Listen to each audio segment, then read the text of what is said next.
Hi, everyone. This is Victoria Mysin here at Guide Real Estate, reporting from Sacramento and Greater Sacramento area.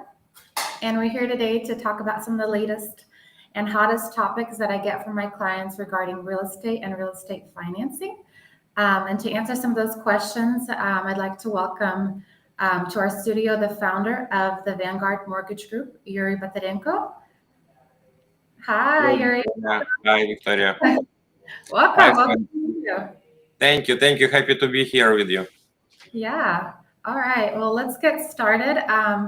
One of the questions, there's, financing is, with the higher interest rates and all of the different changes that are happening in the market. One of the questions is funding. So there's a difference between wet and dry funding, and kind of maybe you can explain that and what are the benefits to the buyer and all those fun things. It's a great question. It is important to bring this question into the environment where the rates are increasing. And the reason for that is one of the important things, rate lock. Because typically rate lock expires through the day of disbursement. That's the actual date when the funds getting transferred from the closing agent to the seller, and the buyer gets the key. So the rate has to be locked through this date. So there are differences between wet states and dry states. This is a slang name, but this basically refers to how the documents are, like how the funding happens based on original documents, or record at the time of recording, or basically on the scanned copies of the documents. So California is one of the dry states, meaning that the closing actually the signing of the documents is not actual closing. The closing will happen later when the deed gets recorded, and then when the title company settlement agent gets funds from the bank and then disburses to the seller. So that's when actual closing happens. And sometimes the time frame between actual signing, getting clear to close, and signing documents and actually getting the keys would be more than a week in a dry state because of the extra security and additional verifications, and certain things can be slowing down the process if the documents getting, for example, FedEx getting mailed from out of state, if the client is signing out of state. Now, all this in a dry state, more complicated, right? Slows down the process. So it is very, very essential to give extra time for this in the transaction. So there is no loss of rate lock.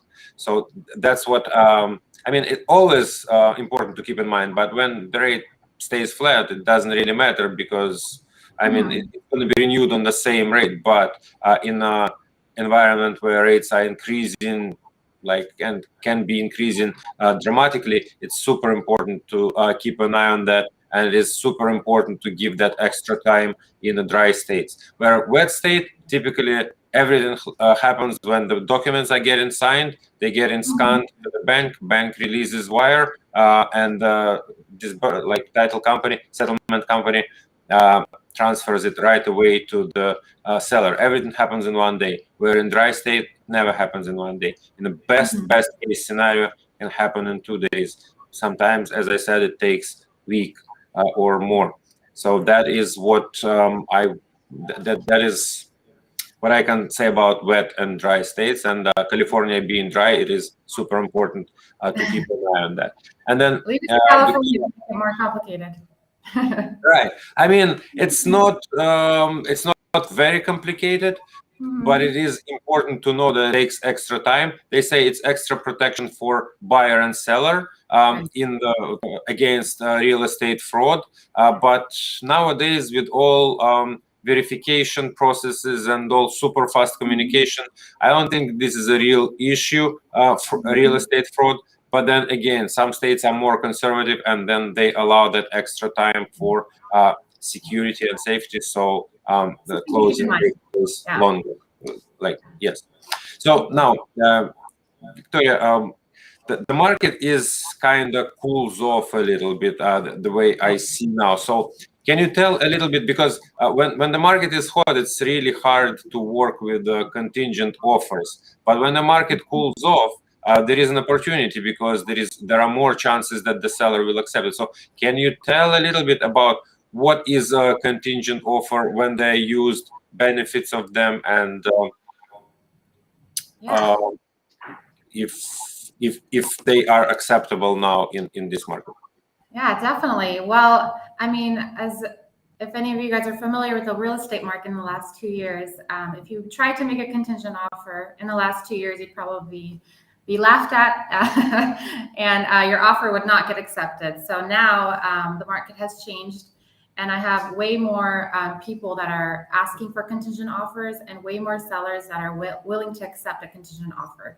So it's something that something that they have brought to my attention. I've written, I think, like two contingent offers in the last week, and working with the seller agents to talk about that for my buyers.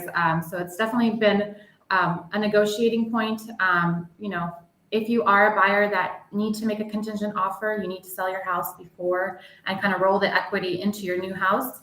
Some of the things to consider is just to be in a place where your offer can build your case. Make sure that your real estate agent that's representing you, make sure that they kind of submit comps to see how much the property is worth. Make sure you have your photos done, and best of all is if it's already on the market. But if not, then as you have your listing agreement signed, just make it as ready for the market as possible. And it's definitely a negotiating point, readily accepted by most sellers now. So sellers are willing to negotiate, which is great for buyers. That is great. Negotiation is always good. They're good for both sides, and it's not, in my understanding, it's not too good when one side dominates another, because Exactly. it's just not pleasant to work in that kind of environment. It's much better when there's a balance. And also, I would like to add that contingent offer are probably great tool for 1031 exchanges, and then need more information on that, and Viktoria would be happy to explain what is it and then how to use this tool, because it's great for tax savings. Yeah, definitely tax savings, rolling your equity into your house. But talking about that, if you need an additional mortgage or just a mortgage for a house, can you tell us a little bit? I mean, every week I feel like we're hearing something new. Can you tell us a little bit more about what the market looks like right now for mortgages? What kind of funding we have available for potential buyers?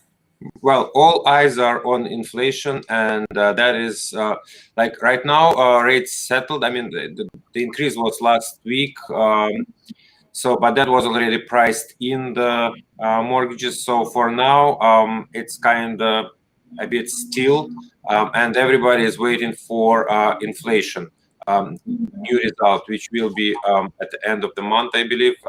It's going to be released at the end of the month, and then depending if inflation is curbed a little bit and it's not growing, because until now they started to battle inflation since January, I believe, and like by increasing rates, and they were not successful, and inflation still grew and grew and grew. And I believe that it has to be complex amount of tools implemented, and like not only by increasing rate, but actually doing something like stopping to print money, that will curb the inflation. But I don't know if that is the case. But anyway, market is watching inflation, because that is going to be a key in determining if Fed is going to increase rate again. Because for now, they said they don't know if they're going to be hiking rate again on next meeting or not. That will depend on the inflation. So that's what we are waiting for. As soon as that data is released, I believe that the market will react. If the inflation is going higher, then definitely rates, I anticipate that the rates will be going higher. But also, I would like to note in the current market situation that the rates I'm talking about like prime mortgages now, A-list mortgages where the client has income, good credit, and so on. Mhm. So rates for those clients at some stage this year, they went slightly above 6, like they did hit 6%. Right now, they rolled back a little bit, right, in the mid-5s. But what I want to point out is non-prime mortgages, so-called bank statements or non-QM mortgages with no income verification, those. So those mortgages, they saw obviously rate increases also, and that they hit about 8.5%, 9.5% at the moment.